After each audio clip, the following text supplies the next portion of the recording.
사도신경을 통해서 우리의 신앙이 있음을 하나님 앞에 고백드리겠습니다. 전능하사 천지를 만드신 하나님 아버지를 저희가 믿사오며 그 아들 우리 주 예수 그리스도를 저희가 또한 믿사오니 이는 성령을 대하사 동정녀 마령하시고 본디오 빌라도에게 고난을 받사 십자가에 못 박혀 죽으시고 장사하시는 지 사흘 만에 죽은 자 가운데서 또다시 살아나시며 하늘에 오르사 하늘의 보호자 우편에 앉아 계시다가 그것으로부터 또다시 산자와 또다시 죽은 자를 심판하러 오시라. 성령을 믿사오며 거룩한 공예와 성도로 교통하는 것과 죄를 사하여 주시는 것과 몸 믿어 사는 것과 또한 영원히 사는 것을 저희가 믿사옵나이다. 아멘. 찬송 한 장 올리겠습니다.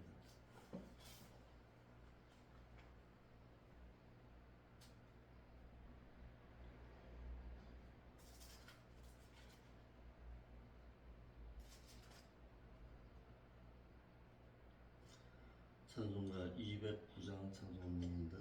주의 말씀 받습니다.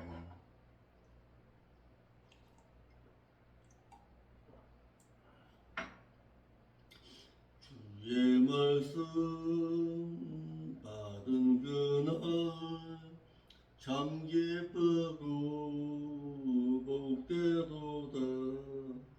이 기쁜 마음 못 이겨서 온 세상에 전하노라. 기쁜 날 기쁜 날 주 나의 죄 다시 쓴 날 늘 깨어서 기도하고 늘 기쁘게 살아가리.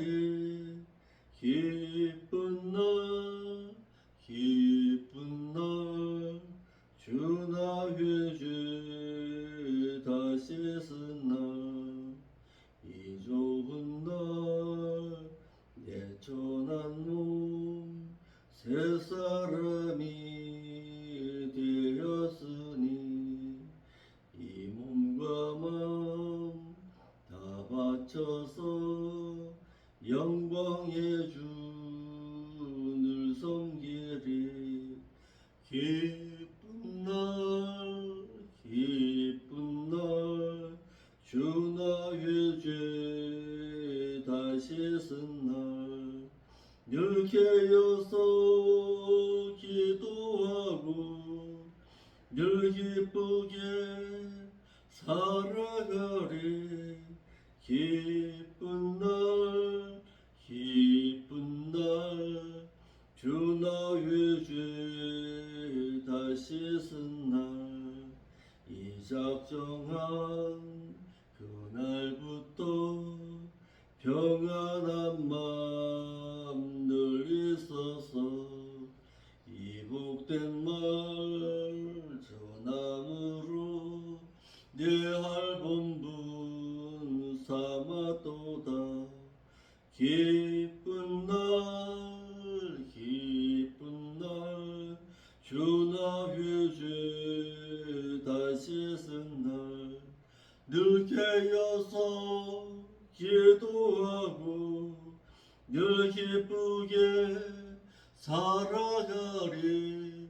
기쁜 날 기쁜 날 주 나의 죄 다시 쓴 날. 아멘. 하나님의 말씀 보겠습니다. 하나님의 말씀은 야고보서 3장 9절부터 보겠습니다.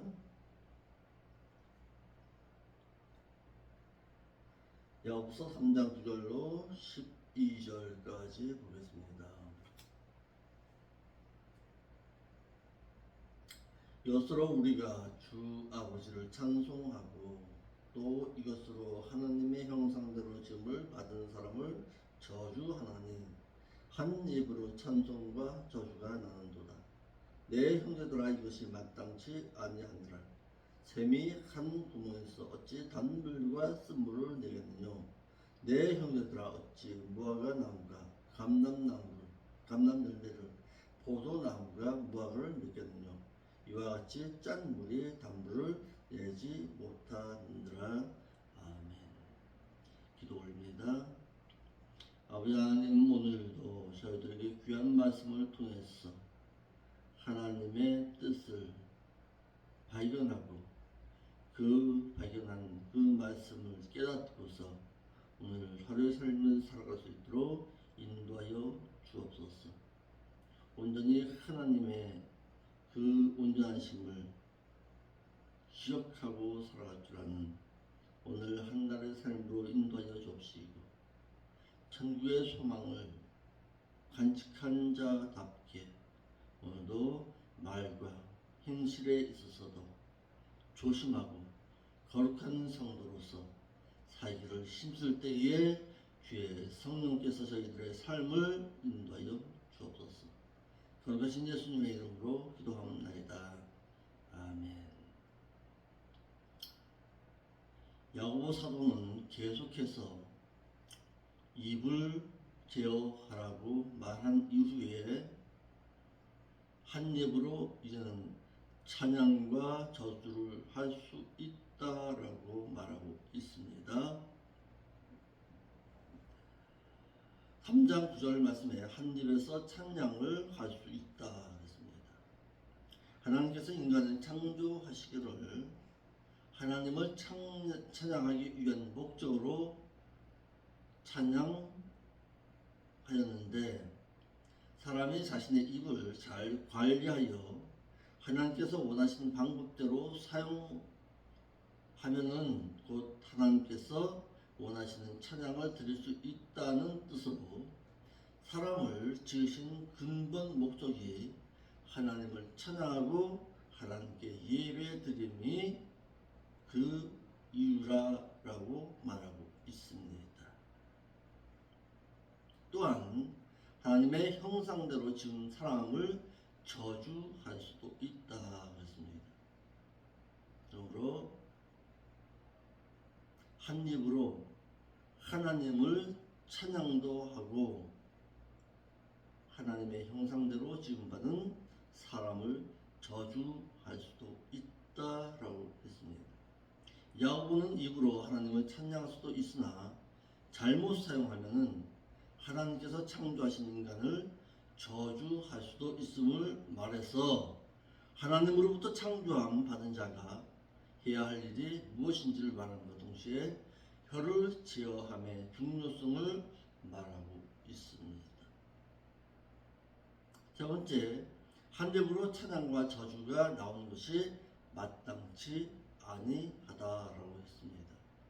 야고보는 11절에 한 구멍에서 나오는 샘물로서, 또 12절에는 과일을 맺는 무화과 나무와 포도나무를 비유를 들어서 한 입으로 찬양과 저주를 하는 것이 믿는 성도로서 마땅치 아니할 뿐만 아니라 하나님으로부터도 저주를 받는 행동임을 말하고 있습니다. 그래서 사람이 말로서, 언어로서, 입으로서, 혀로서 저주의 말과 축복의 말을 함께 할 수도 있음을 깨달아 어찌 이와 같이 믿는 성도가 입에서 이웃을 위해서 축복하고 사랑하고 봉사할 수 있는 말을 할지언정 어찌 상대방을 향해서 저주하고 비난하고 그럴 수가 있느냐라고 지금 말하고 있는 것입니다.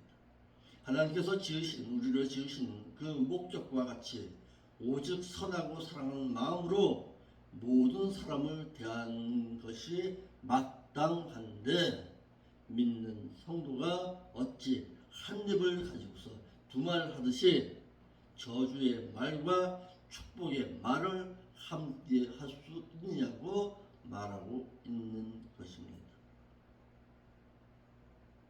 13절 말씀에 지혜와 총명이 있는 자는 선행으로 지혜의 온유함을 행함을 통해서 보이라고 했습니다. 너희 중에 지혜와 총명이 있는 자가 누구냐라고 말하면서 지혜와 총명이 있는 자는 선행으로서 지혜의 온유함을 보이라 그랬습니다. 선행을 통해서 보여라 이렇게 말하고 있습니다. 본문의 지혜의 지혜로움, 현명함이라는 뜻으로 잠언 1장 7절 말씀에서는 여호와를 경외하는 것이 지식의 근본이언을 미련한 자는 지혜와 훈계를 멸시한다라고 했고, 잠언 3장 18절 말씀에는 지혜는 그 얻는 자에게 생명나무라 지혜를 가진 자는 복되도다 하여서 지혜와 총명이 있는 선행을 통해서 지혜의 온유함을 보이기를 마치 하나님 경외함 같이 하라고 하였습니다. 온유함 이 말은 성령의 열매로서 그리스도께서 가지신 성품이며 모든 신앙인이 가져야 할 것임을 말해서 마태복음 5장 5절에는 온유한 자는 복을 받게 되나니 저희가 하나님의 나라에서 유업의 땅을 받는다라고 했습니다. 이는 지혜와 총명으로 선행을 지켜 삶으로써 얻어지는 조건적인 복임을 말하고 있습니다. 14절 말씀에 독한 시기와 다툼이 있으면 자랑하지 말라 그랬습니다. 그러나 너희 마음속에 독한 시기와 다툼이 있으면 자랑하지 말라. 진리를 거스려 거짓말하지 말라 그랬습니다. 본문에 그러나라는 접도를 썼습니다. 앞절과 14절 말씀이 서로 연결되어 있음을 말하기를 독한 시기로 다툼을 일삼으면 진리를 거스려 거짓말하는 자라고 했습니다. 독한 시기라는 뜻의 이 말은 온유하지 못하고 순수하지 못한 마음의 열정을 말합니다. 다툼이라는 말은 교회 내에서 서로 당을 짓고 분쟁하는 것을 말합니다. 그러므로 이런 행동으로 진리의 말씀을 거짓되게 하지 말 것을 말해서 하나님의 진리 앞에 정면으로 대적하지 말 것을 경고하고 있습니다. 15절로 16절 말씀에 이러한 지혜는 위로부터 내려온 것이 아니요 세상적이요 정욕적이요 마귀적이니 시기와 다툼이 있는 곳에는 요란과 모든 악한 일이 있음이라. 그래서 세상적인 지혜를 말하고 있는데 독한 시기와 다툼은 진리를 거스려 거짓말하는 것으로 세상적이고 정욕적이고 마귀적이라 하였어 이는 하나님과 원수 맺는 결과라고 했습니다. 세상적인 욕심과 마귀의 것은 하나님과의 관계를 멀리하는 결과를 가져온다 그랬습니다. 이러한 지혜의 말은 독한 시기와 다툼을 바탕으로 한 지혜를 말하고 있습니다. 야고보 사도는 세상적인 지혜를 말하기를 세상적이다 해서 하나님을 적대시하고 하나님의 영광보다는 자신의 영광을 취하는 이들의 모습을 말하고 있습니다. 정욕적이다 말은 동물들이 자기 본능에 이끌려 살듯이 인간적인 판단과 성향에 따라 행동하는 육신적인 삶의 결과를 말하고 있습니다. 마귀적이다 그랬습니다. 마귀와 충동질해서 일어나는 행동으로 하나님을 대적하고 하나님의 일을 방해하는 행동을 말하고 있습니다. 그러므로 야고보 사도는 세상적이고 마귀적이고 정욕적인 지혜를 세상 지혜를 얻지 않기 위해서라도 오직 하나님의 것을 찾고 구하라고 하였습니다. 마귀적인 세상의 지혜는 시기와 다툼과 모든 악한 것이 있어서 자연히 하나님과 멀어지는 결과를 초래한다고 했습니다. 17절로 18절 말씀에 오직 위로부터 난 지혜는 첫째 성결하고 다음에 화평하고 관용하고 양순하며 긍휼과 선한 열매로 가득하고 편벽과 거짓이 없어야 한다고 했습니다. 하나님께서 난 지혜의 특성에 대해서 말하면서 야고보 사도는 하늘로부터 온 지혜를 말하기를 첫째로 성결하다라고 해서 대신관계 가운데서 믿는 자는 성결해야 함을 말하고 있습니다. 성결하다 이 말은 구속을 전제로 한 그리스도인의 성도로서의 신분을 말해서 구약 레위기에서의 성결은 하나님의 백성이 마땅히 갖추어야 할 과정임을 말하고 있습니다. 데살로니가전서 4장 3절에는 하나님의 뜻은 이것이니 너희의 거룩함이니라 라고 있고, 마태복음 5장 8절에는 마음이 청결한 자는 복을 받게 되나니 저희가 하나님을 볼 것이다 라고 했습니다. 그래서 하나님의 음성을 마음으로 듣고 그대로 살려고 노력하는 자가 바로 성결한 자라고 했습니다. 야고보는 하늘로부터 오는 지혜를 말하기를 두 번째로 화평과 관용하고 양순하다라고 해서 대인관계 가운데서 믿는 자는 화평함과 관용하고 양순함을 가져라 그랬습니다. 하나님을 전심으로 사랑하는 자라면은 대인관계 가운데뿐만 대신관계뿐만 아니라 대인관계 가운데서도 이웃을 자기 몸과 같이 사랑해야 함을 말하기를 화평과 양순과 관용을 조성하는 자가 되어야 한다고 했습니다. 본문의 화평은 참된 지혜로서 온유와 하나님을 존중하는 마음이 있어서 두려움으로 이웃에게 사랑을 베푸는 자를 말합니다. 또한 관용하는 자 이 말은 상대방이 나를 핍박하고 억압할 때에 화를 내지 않고 오히려 용서함으로 그를 위해 기도하는 태도를 말하고 있습니다. 양순하는 자 이 말은 하나님의 진리의 말씀을 붙잡고 순종하는 태도를 말하고, 이런 지혜를 가진 자는 긍휼함과 선한 열매가 가득해서 편벽과 거짓이 없는 자라고 했습니다. 편벽이라는 말은 사람을 외부로 취해서 구별하는 것이 없다라는 뜻입니다. 18절 말씀에 화평케 하는 자들은 화평으로 심어 의의 열매를 거두느라 그랬습니다. 하늘의 지혜를 구하여 화평을 조성하는 자가 어떤 자냐 그랬습니다. 화평은 하나님을 믿고 섬기는 가운데서 오는 심리적인 평안함으로써 타인을 존중하고 용서하는 가운데서 오는 것으로 하나님과 화목을 조성하는 자를 말합니다. 야고보 사도가 다시 화평을 말하는 것은 당시 이 시대에 교회가 분열이 심해서 믿는 자로서의 삶을 잃어버려서 분열과 다툼이 가득했기 때문에 그렇습니다. 이러므로 야고보 사도는 믿는 너희는 화평을 조성할 뿐만 아니라 하나님과 화목하여서 의의 행실을 맺으라 말하여 하나님의 말씀을 순종하는 삶 속에서 성화의 온전한 구원을 보장받는 자의 삶을 살아가라고 했습니다.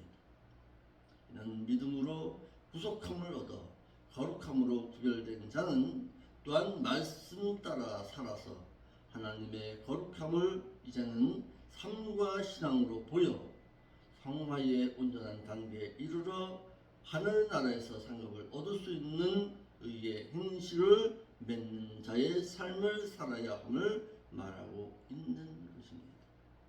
오늘 한날의 삶도 이와 같이 하나님께서 요구하시고 하나님께서 뜻하시는 삶의 신앙의 삶으로 살아서 관용함과 양순함으로 편벽되이 행하지 말고 오직 화평한 자로서 화평의 마음을 심어 의의 행실을 거두는 자의 삶으로 살아 드릴 수 있는 오늘 한날의 삶이 될 수 있기를 바랍니다. 우리는 하나님으로부터 창조된 자로서 하나님을 위해서 찬양하는 그 입술로서 상대방을 향해서 저주함과 편벽되이 행하지 아니함으로 말미암아 하나님과 늘 찬양과 기도의 삶을 통해서 점점 더 하나님과 화평을 조성케 하는 자가 되어야지 상대방을 저주하고 상대방의 인격을 무시하는 자의 그런 삶을 살아서는 결코 아니 될 것입니다. 오늘 나의 삶도 하나님의 인도하심을 바라보면서 살 수 있는 여러분들의 삶의 신앙이 될 수 있기를 바랍니다. 기도하겠습니다. 거룩하신 아버지 하나님, 참으로 감사를 드립니다. 오늘도 말씀을 통해서 믿는 자가 대신관계 가운데서 어떤 삶을 살아야 되고 대인관계 가운데서도 어떤 삶을 살아야 하는가를 우리가 배우게 하시니 감사를 드립니다. 오늘도 하나님의 뜻을 바르고 진실하게 깨달아서 오늘도 세상 가운데 빛의 삶으로 소금된 자의 삶으로 살아들을 수 있도록 인도하여 주옵소서. 이러할 때에 하나님께서 우리의 삶을 붙들고 있음을 깨달아 오늘도 성도의 아름다운 삶을 바라보며 천국의 소망을 가지고 살 수 있는 자의 삶이 되어지게 인도하여 주옵소서. 거룩하신 예수님의 이름으로 기도합니다.